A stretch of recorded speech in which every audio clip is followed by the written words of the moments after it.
தாய் தமிழ் உறவுகள் அனைவருக்கும் இனிய காலை வணக்கம். இன்னைக்கு நம்ம இந்த கிளாஸ்ல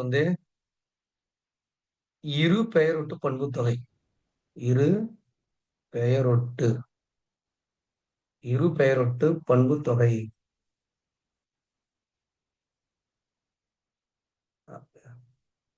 போன கிளாஸ்லயே நம்ம பண்புத்தொகை என்னன்னு பார்த்தோம். பண்புத்தொகை என்னன்னு தெரியாத அந்த அந்த வகுப்போடைய பண்புத்தொகை பார்க்காதவங்க அந்த வகுப்போடைய லிங்கை நான் கீழே கொடுக்குறேன். போய் பார்த்துங்க. இரு பெயரொட்டு பண்புத்தொகை இதுலயே வந்துருச்சு. அப்ப இரு பெயர் ஒட்டு. அப்ப ரெண்டு பெயருக்கு நடுவுல என்ன இருக்குன்னு பாக்குறோம். இது ஒரு பெயர், இது ஒரு பெயர். ரெண்டு பெயருக்கும் நடுவுல என்ன இருக்குன்னு பாக்குறோம். தொகைன்னா மறைதல். என்ன மறைஞ்சிருக்கு அப்ப பாக்குறோம். அதை என்ன பண்ணோம், பிரிச்சு பாக்குறோம்.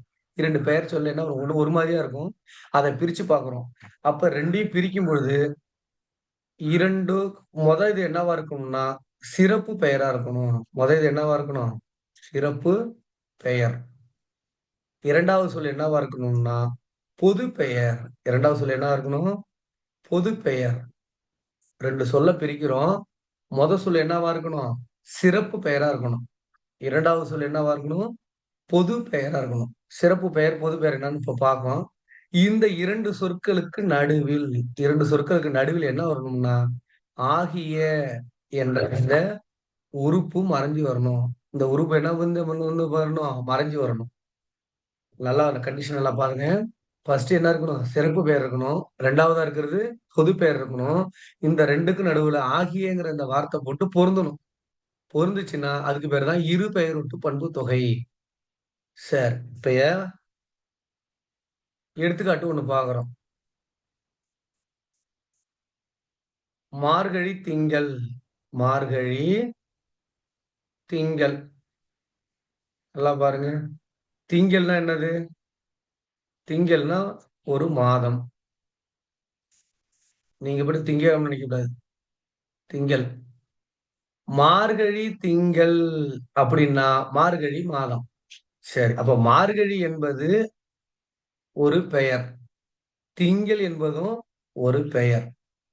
அப்ப சிறப்பு பெயர் எங்க வரணும், முன்னாடி வரணும். மார்கழி என்பது சிறப்பு பெயர், திங்கள் என்பது ஒரு பொது பெயர். அதாவது மாதங்கிறது என்னது, ஒரு பொது பெயர். அது எப்படி சொல்லலாம், மார்கழி மாதம், ஒரு அதாவது பொது பெயர்னா என்ன, எல்லாத்துக்கும் அது பொருந்தி வரணும். ஒரு சிறப்புங்கிறது அதுக்கு மட்டும் தான். இப்ப இது எதை குறிக்குது, சிறப்பா மார்கழி மட்டும் தான் குறிக்குது இந்த இடத்துல. இப்ப மாதம் திங்கள் அப்படின்னா அது எதை குறிக்கும், எல்லா மாதத்தையும் குறிக்கும். அப்போ இது பொது பெயர். இது என்னது, இது ஒரு பொது பெயர். இது சிறப்பு பெயர். அதை மட்டும் தான் குறிக்குது. அப்ப இரண்டும் சேர்ந்து வருது. நடுவுல என்ன வரும்னு சொன்னேன், ஆகியங்கிற வார்த்தையை போட்டு பார்க்கணும். அப்ப மார்கழி ஆகிய திங்கள். மார்கழி ஆகிய திங்கள். இதுக்கு பேர் தான் இருபெயர்ட்டு பன்மை தொகை. இது பொது பெயர்னு வச்சுக்கீங்களேன். இங்க பாரு, இதோட சிறப்பு பெயர்லாம் என்னென்ன சிறப்பு பெயர்லாம் வரும், மார்கழி திங்கள், தை திங்கள், மாசி திங்கள்,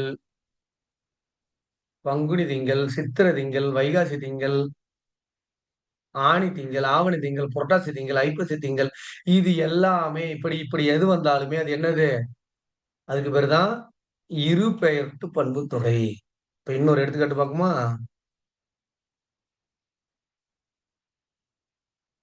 அடுத்ததாக இப்ப பாம்புன்னு ஒரு பேரு, பாம்புன்னு ஒரு பொது பெயர். பாம்பு இது என்னது, ஒரு பொரு பொது பெயர். சரி, அப்ப என்னென்ன பாம்பு இருக்கு, சார பாம்பு,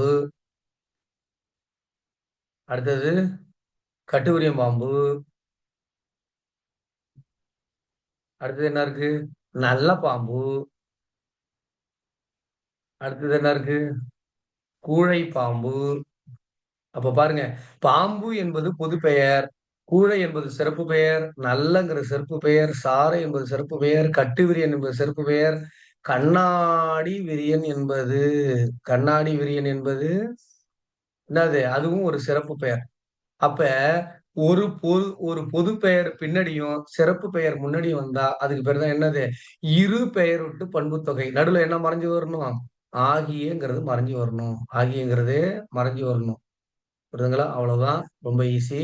நீங்க நெறைய சொல்லலாம். இப்ப இன்னொன்னு பாருங்க. இன்னொரு எடுத்துக்காட்டு. இப்ப மலை. அப்ப மலைங்கிறது ஒரு பொது பேரா வச்சுக்கிட்டோம்னா, அப்ப இருபெயர் பன்முதல் என்னென்னலாம் வரும்? இமயமலை, விந்திய மலை, சாத்பூரா மலை, அடுத்தது கொடைக்கானல் மலை, கொடைக்கானல் மலை, கொடைக்கானல் மலை. புரியுதுங்களா? அப்ப 2 சொல் நல்லா கடைசியா சொல்றேன் நல்லா கேட்டுங்க.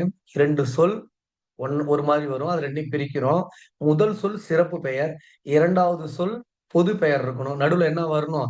ஆகியங்கிறது போட்டு பார்க்கணும். இதெல்லாம் போட்டு பார்த்து பொருத்தமா இருந்தா, அதுக்கு பெயர் தான் என்னது? இருபெயரொட்டு பன்முத்தொகை. தேர்வுல அதிகமா வரும். டெட்ல கண்டிப்பா கேட்பாங்க. டிஎன்பிஎஸ்சி குரூப் 4ல பொது தமிழ்ல கேட்பாங்க. நல்லா படிங்க. நன்றி, வணக்கம். அடுத்த வீடியோல அடுத்த இலக்கணம் பார்ப்போம்.